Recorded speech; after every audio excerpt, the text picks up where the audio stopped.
When the lights go down in the Today city. on the show, we have Tora Woloshin and her new band, Queen Macaulay. How are you, Tora?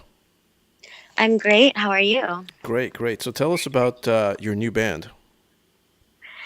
Well, I just put it together about February, and it's called Queen Macaulay, and it's kind of a fusion of jazz, contemporary R&B, and rock and roll.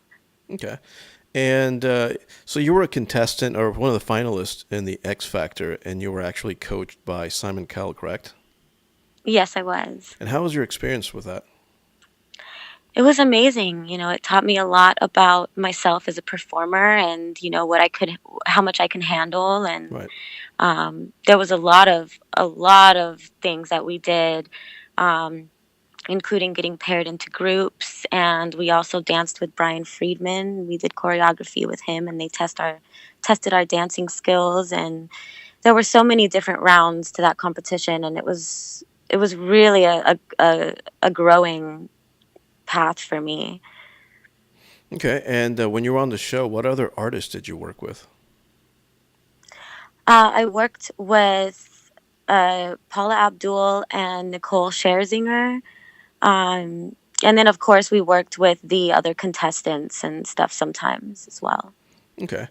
And I know you were born in LA. That's where I'm originally from. So, and what are the Well, kind of things that influenced you?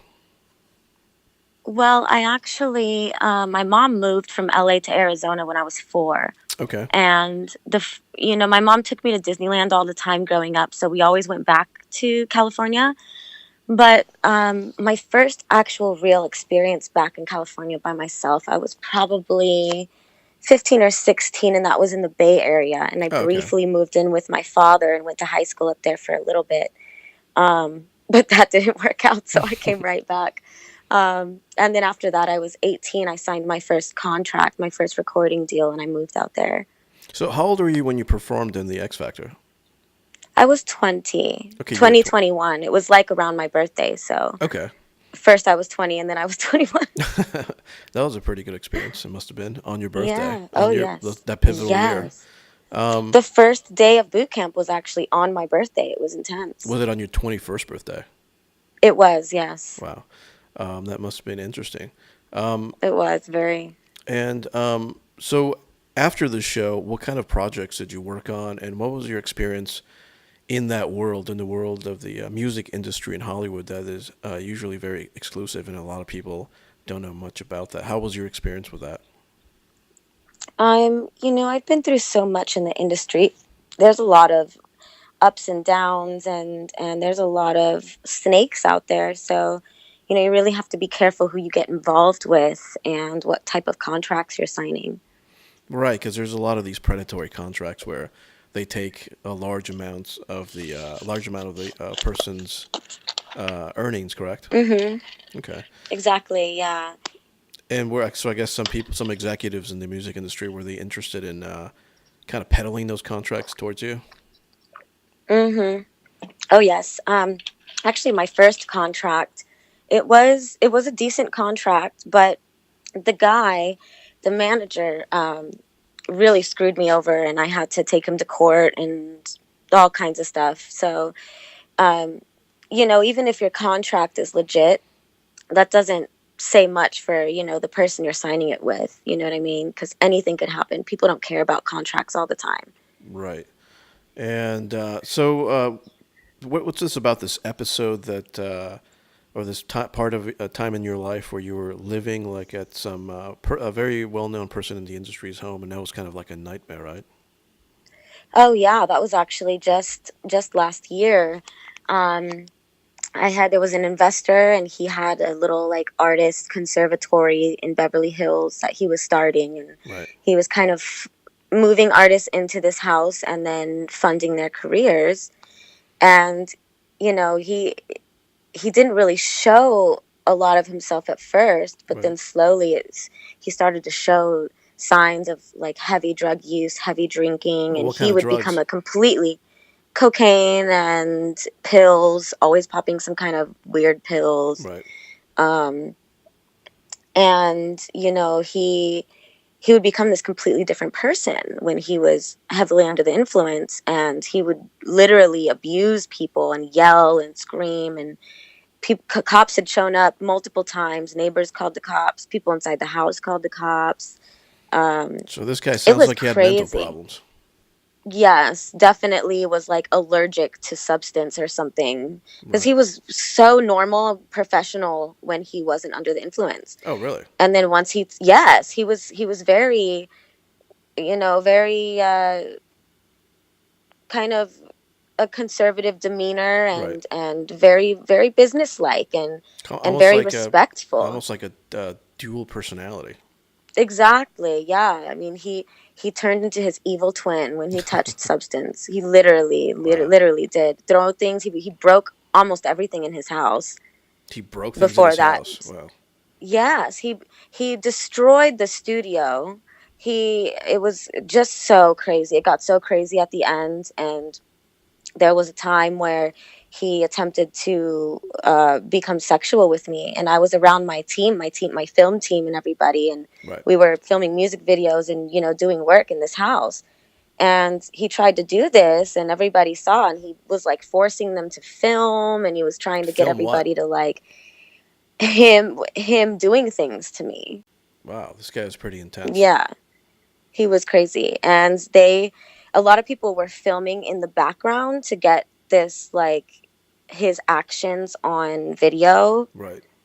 Um, Do you think so, he like, wanted to get caught, or was he was getting high off it, like the thrill? I don't know what it was, because every time he got caught, he was so rich that he would just pay his bail, and he would just Right. get right out of jail the next day. Every time he would get arrested, taken in, and he was doing some crazy things to some of the girls in that house. Like, Like what there kind of was one things? girl who got, I found out after I left the house, I found out that one of the girls got held down while he did things. Like, the rappers and stuff that were in the house, Yeah. they held her down while this guy did things to her. And we're So there actually were other in a artists. case right now Right. where we all press charges. Wow. That sounds pretty intense. So this guy would get on his drugs, essentially go to the rooms where these artists were, and sexually force himself on them, and he wanted to get caught with video.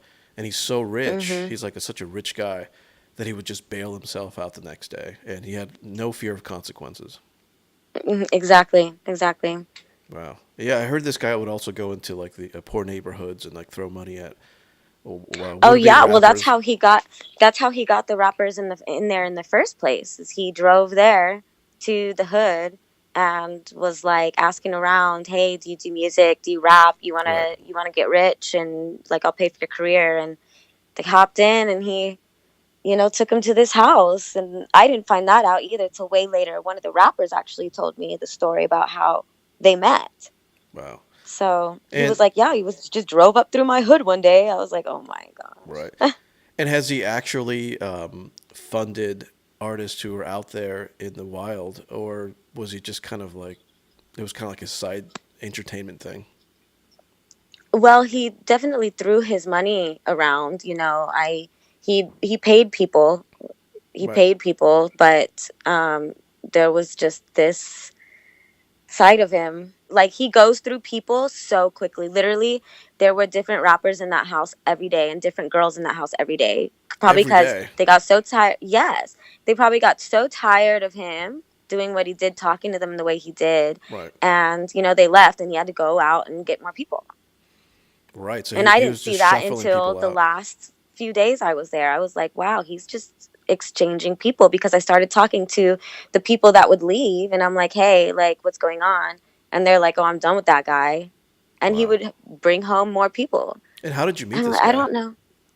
I met him through a mentor, actually. My mentor lived in the same neighborhood he bought that house. Right. So, of course, my mentor goes, and he's like, hey, like, chopping it up with the guy. Hey, what's up? You're in my neighborhood. Right. And he starts doing business with the guy before he can even see a glimpse of this evil side of him. Right. He's already, so far down the line with this guy, because he didn't even see that side of him until I came. And we were around him more because my mentor would come with me when I Oh, was at the house. And then once I moved in, he was, coming and checking on me. And so right. he saw a lot of this guy that he didn't see before. Oh, so he did he realize that this guy's actually bad news? Oh, yeah. Oh, yeah. We both pulled out. We both pulled out of that situation. I bet he must have been, Actually, felt guilty we about it. all did. He has nobody now. Oh, really? Yeah. I mean, unless he got new people, but everybody that was there when I was there is not associated with him anymore. So, what would you tell young men and women who are starting in the music industry about these kind of situations? How to avoid them? It's really hard to avoid situations like that. It's really a matter of, if you really want to do a career in the industry, in the entertainment industry, Yeah. then there are some things that you're going to have to accept and deal with. And, it makes you stronger as a person. It helps you to, I mean, even though you're learning the hard way, it helps you to learn so much about, what to do, what not to do, how to drop contracts, how to read contracts, how to negotiate contracts. And, then you kind of get a better sense of who people are going to turn out to be because you learn to read people very well. Right. And also sometimes in the music industry you have to deal with people like that in order to get to the next level. Right. So I mean, I'm not saying that this situation was that, but Sometimes some there's a situations that I went through, I had to step on a couple crazy people to get right. to where I was trying to go. Well, You know what I mean? a lot of these investors or insiders in the music industry tend to be eccentric, probably. Yes, everybody in the entertainment industry kind of has another side to them that you don't really know about. Right. Everybody. Right. And if even not everybody in the entire world, you know what I mean? But especially artists. Artists have kind of a little tweak differently in their brain. That's, Right. I'm not saying in a bad way. It can What be makes them used for special? good. It can be exactly, exactly. Right. Well, that sounds interesting. Now, let's talk about your band and what do you see for the future and how did you meet the guys and girls from your band? Well, I first I met the saxophone player. I met him on New Year's, and we played that gig together, and then we played a couple other gigs together after that. We met through the drummer. We Okay. had a mutual drummer, and the drummer always just picks random musicians, and then we just play a little Right. show just for fun. Right. And so, it was one of those shows. It was actually a show that I was putting on, a big New Year's thing. And so the drummer was going to, get the musicians together. And the saxophone player, he, after, a couple gigs playing together, I told him that we had conversated about a lot of things, but I had mentioned that I was trying to find musicians for my project. And then I sent him music Right. to what I'm trying to recreate that I wanted to, re-record and have a band for. And then he was all in, and he actually goes to Berklee College of Music. So he found some musicians out here in the Bay Area that go to the jazz school, and put them together, and found some guys that would be dedicated and believed in the vision and Right. the idea and everything. And then when we went to Boston, because that's where Berklee School of Music is, Right. he Not actually Berkeley, um, California. he actually yeah, Berklee School of Music Right. in Boston. But he got some guys that went to Berklee together out there, and as fill-ins when we played that little tour out there in Boston. I mean, the reason I ask is because I've heard your new band and it sounds incredible, honestly. I mean, I know Thank you so you're much. welcome. I know you're incredibly talented. You're one of the most talented singers I've heard. And Oh, thank you're you. welcome. Yeah, and along with your band, with talented, really talented musicians, honestly, it sounds incredible. Can't wait till you guys do your tour in the Bay Area because I'll definitely be at your show. Oh, great. That would be wonderful. Can bring some cameras. I will bring some cameras. Dope, dope, Dope, dope. dope, dope. Um, Dope, dope. and and I'm going to ask you here. Can you sing a song for us? Sing a A song for you. cappella, something that you like. Um, yeah, yeah. A cover. Sure, sing a cover. Okay.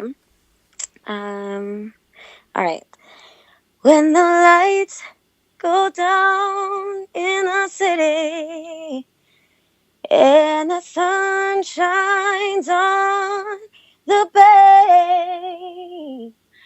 Do I wanna be there in my city? Oh, oh, oh, mm. Wow. That was Oh, amazing. thank you. You're so sweet. You are a gem. Thank You're you. definitely a Thank gem. you so much. Thank Okay, you. so do you have a website that you want our viewers to go check out?